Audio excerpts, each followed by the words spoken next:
bear track here. You can see the pad, toes, claws kind of hooked in there like that. Looks like probably came through this morning getting some water.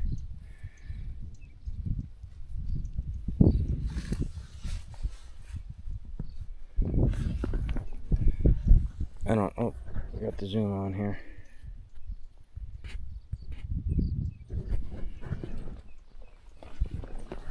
I'll give you a view of where we're at here.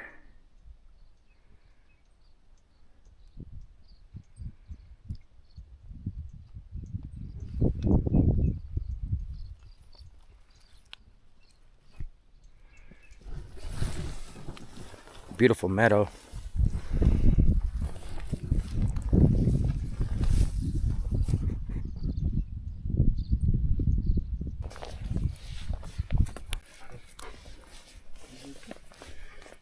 There was some fox tracks back over here where it was trailing the bear. There's the fox tracks there, and there's a bear. And you can see back here his little tracks as he was following the bear. Looking for a free lunch, I guess. Greetings, thanks for joining me. It's Fred in Alaska. First, I want to shout out Miss J for sending the hoodie. Appreciate it. Now, what I want to share with you today comes from Jessie. Jessie was in her early teens in the mid-90s, and she went back to her home village where her mom had her. Her mom was a single mom, and they ended up moving out of state for many years because her mom found who eventually became her stepdad or her dad. Now, when she first gets back to her home village, everyone's a little standoffish, treated kind of like an outsider. So for the first few weeks, it was kind of hard. Then one of her cousins showed up back in town for the soon fishing season. So they had the connection. Then the cousin that showed up knew all the other people, and so would go through and introduce and get Jessie, on the right track as far as being back part of the community.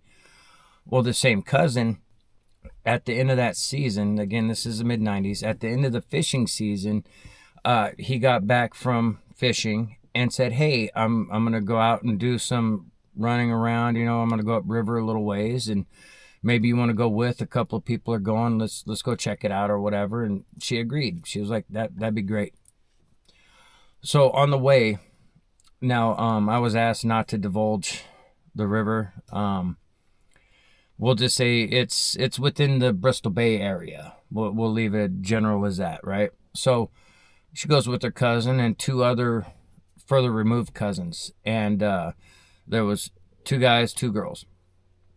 Now, as Jessie told me, they were about a good 3 hours skiff ride going up river. And there's one particular part of the river kind of dog legs back and forth a few times, real tight area. And on the upper end of that, a couple bends up, they stopped, and there was a nice little plateau up above the river, and they were going to have a picnic. They were going to eat their lunch, She said it was midday, and it was, early August, about roughly this time of year, again, mid-90s. And so they had a boombox, and they were playing EMF, that Unbelievable song. And they had that playing like on repeat, and she was getting annoyed with it because she had heard it so many times. And she asked him, hey, can you kill the music a little bit? It's totally just messing up my whole vibe out here or whatever. So they cut off the boombox. And as soon as they cut off the boombox, way off in the distance, they hear this howl. This long bellowing howl kind of growl. It was hard to make out because she said it sounded like it was way far away, but they could hear it. And one of the other guy, the further removed cousin, brings up, oh, that was a hairy man, we should go. And everyone's like, oh, that was a long ways away. And Jessie, not realizing what they were talking about, was like, what's a hairy man? What are you talking about? And then they broke it down for her and everything, and she was like, oh, I thought it was all make-believe stuff, and the silly shows and, the whatever. they were like, no, there's nothing. It's a hairy man and whatnot, right? And so she was still like in disbelief, like she didn't. It made no sense to her, but she was just like, okay. So the topic changed, and they were quiet. They were talking. They're doing just being young kids. Well, the other female chimes up and says, hey, I have some whiskey in my bag. Do you guys want some whiskey? And immediately everyone was like, no, we're on the water. We can do that when we get back. Well, she wanted to sip whiskey. And, there was no arguing with her. She was a little bit older than everybody. And, Jesse was like 14. You know what I mean? So she had no skin in the fight. This is older cousin. Obviously, she's going to do what she wants. So she goes and gets her whiskey. And everyone's disappointed and not really talking to that other female cousin. And, she's just double bubbling that whiskey like there's no tomorrow, and pretty soon she's just smashed. And about an hour had passed, right? And so Jessie said that she got a weird feeling of being watched, and she mentioned it to her other cousin, the more familiar cousin that was introducing her to everybody. And he said, yeah, I sense that too. We should probably get going. Well, the other woman at this time had way too much, and she was just falling down drunk, just combative, just the whole bit, verbally abusive. Everyone was a POS and all that kind of stuff, and she had to use the bathroom. So the two guys say, hey, she shouldn't go over in that brush alone. Maybe, Jesse, you can go and watch her to make sure she doesn't go off missing, So she reluctantly was like, fine, because she didn't care for this other woman's vibe. She was just totally just out there, just a raging alcoholic, just abusive and just rude, real ugly situation.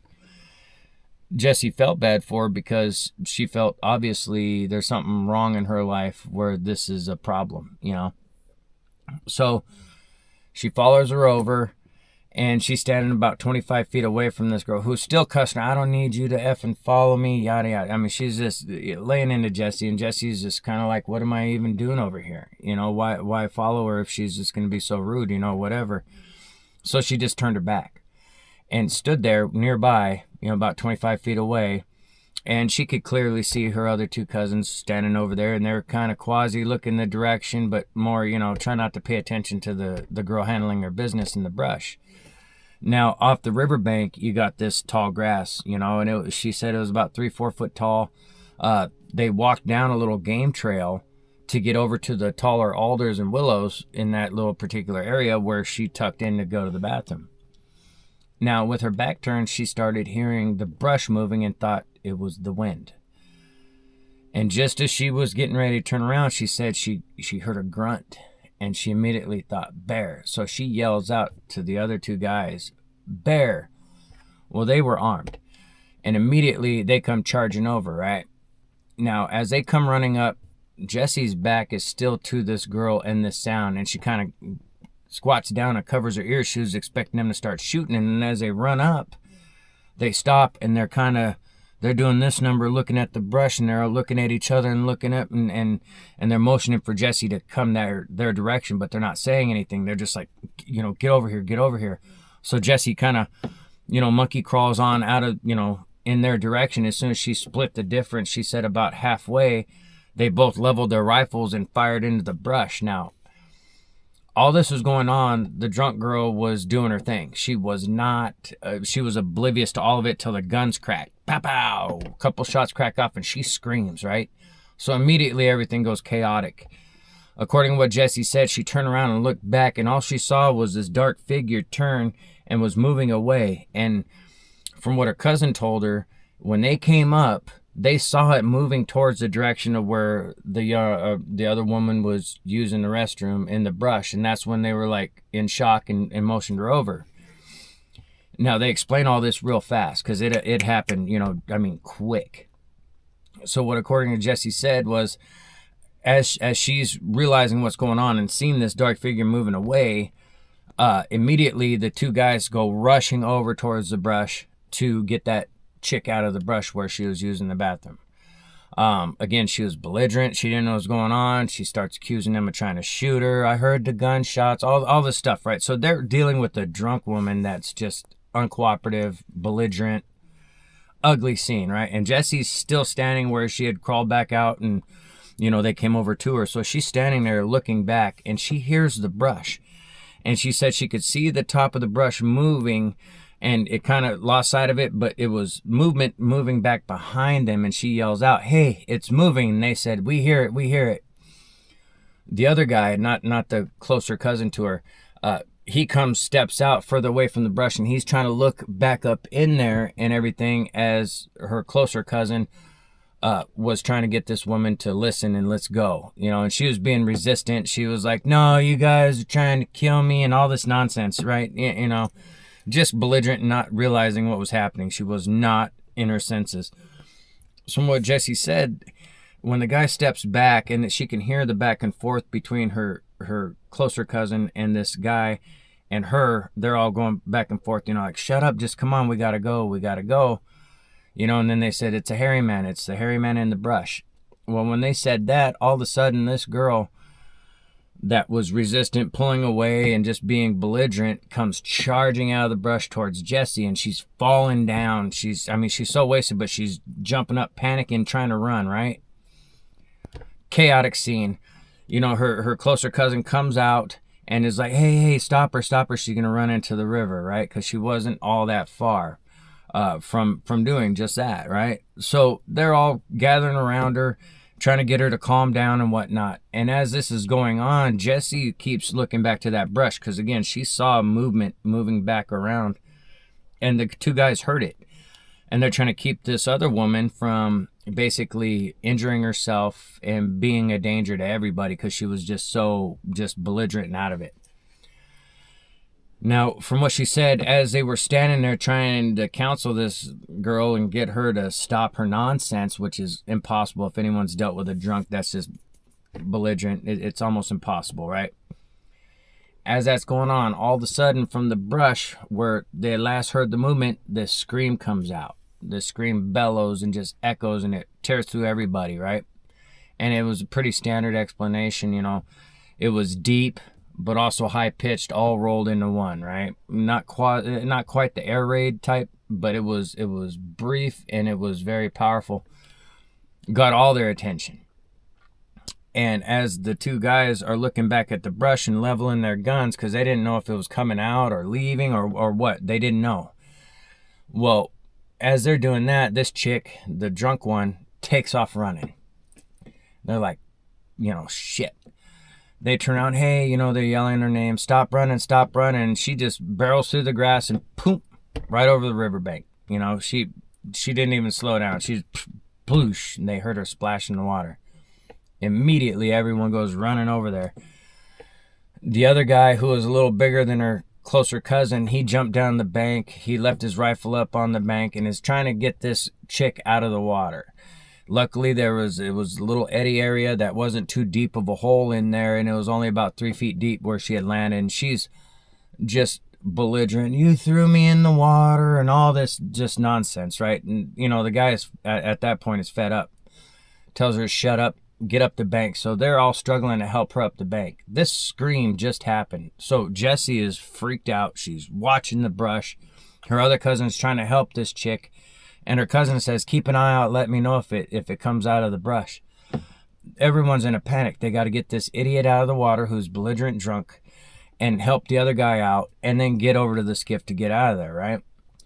So all this is going on. It's just craziness, chaotic. Jessie said she squatted down and she was crying because of how just dysfunctional this girl was. She had heard stories but never seen it with her own eyes about how people get drunk and belligerent. So she's dealing with it in real time, and also watching out for this monster in the woods. And she totally freaked out. She's squatted down crying. Well, they finally get the girl out, and when she gets up on the riverbank, she's so wiped out from the struggle of getting up the bank. She wasn't in the greatest of shape, a little overweight and what have you. She just lays there and says, "Leave me," right? So now they got another issue. This girl's, "Leave me. I just want to die. Leave me. Let it get me," all this nonsense. They weren't doing none of that shit. So finally, after about 15, 20 minutes of this nonsense, each of the guys grab one of her arms and they just drag her. They drag her. It wasn't all that far. They didn't hurt her, but they weren't gonna, deal with the nonsense anymore. Well, at this point, Jesse's holding the other guy's rifle because he was using two hands, and her closer cousin was just had her by one arm and still holding his rifle. So she's walking behind holding this rifle, knows nothing about it. She's just holding it basically, right? So they get her drug over to the other edge, and she's finally kicking her feet up, and my pants are slipping down. You guys are being mean to me and all this nonsense. Well, they're fed up with her. Like, get in the boat. They help her down the bank. She gets into the skiff. She flops down onto the lund, and she's just basically sulking and crying, saying, "You guys abused me," and all this nonsense, right? So as Jesse's standing there holding this gun, her cousin goes down and starts the outboard, and the other guy that she's holding his rifle, he comes and grabs it from her. Now, she is like parallel with the brush, facing the same direction as the length of brush runs along the river, right? So, she's parallel with the brush. Well, she's facing that guy when he takes his gun, and he immediately turns, and off to her left, she turns to look too, and they see it just inside the brush, squatted down in the same area she was using a restroom, looking out at them, right? And all they could see was the silhouette of this, right? And she freaks out. Jesse said she ran, she slipped down the bank, got all muddy, ended up climbing into the skiff, and as the other guy was up on the bank, they couldn't see over the bank when they were down in the skiff, and all they see is him level the rifle up and fire a couple times, boom, boom, and then he stops, looks, you hear crashing off in the distance, and then he jumps down, unties the boat, and pushes off, and they back out of there, and they go down river. She said, it was about a 3-hour trip up, but on the way back down, about an hour back into it, they stopped. They pulled off on the riverbank, and the girl had passed out at this time, the one that had been drinking. They just let her sleep. And, they all got out of the skiff. They went up on the bank. It was a little more open. There wasn't as much brush, and they were looking around. And grant you, an hour had passed since the guy had fired shots and they had left that area. And, they're cruising at a pretty good clip downriver. So they're standing there a minute, and, one of the guys, the other guy, not her closer cousin, was smoking a cigarette, and he was looking back upriver, and he says, there it is, there it is. Immediately got her attention. Jessie says she turned and looked, and off in the distance, you could see this black dot every once in a while popping up and going down, with the terrain. It was like 1 second you see it, and then it was gone, then you see it pop up again, and it was kind of, and you could tell it was clear in the distance. It was coming towards them. And immediately they all, like, well, screw this, they got back in the skiff and untied, and they took off and got out of there. She has not been back to the village except once since then. She stayed the rest of that summer. They went back to the city they live in now, and she's been back once, and that was to bury her mom about 10 years ago. That particular cousin that was with her, and a very large part of getting her reintroduced to her culture and stuff, he had since passed. Something had happened, and he had lost his life somehow in some kind of tragic accident. I'm not going to get into that, but she ended up during that time running into the other guy, the more distant cousin, and she asked him how he was doing, long time no see, and whatnot, and it took him a second to realize who she was, and then once he did, he was like, do you remember up on the riverbank? And she said, yeah. And he commenced to telling her that after that, every time he would go up in that area, he would have really big rocks thrown at him, and he no longer goes up into that area. He said because he shot at it and probably hit it the way he was shooting at it, that it was after him. So he felt like this thing was after him. Years later, anytime he'd go up near the area, by the time he was done with his trip, he was leaving because rocks were being thrown at him with aggression. And so, that really stood out to her, She hasn't been back up since. I really appreciate Jessie reaching out. She said she may respond to comments, and again, I warned her. I said, if you want to remain anonymous and you don't want people to know exactly what village and where you're from, just be aware of that. And I warn everybody, when it comes down to it, if you're going to share and you respond to the comments, then hey, that's on you. Just understand people can find you, But anyway, I want to thank Jesse for sharing. Thanks, Miss J, again for the wonderful hoodie. I appreciate it. Great Smoky Mountains. I believe Miss J is in Tennessee. And anyway, thank you guys for joining me, and we'll catch you on the next one.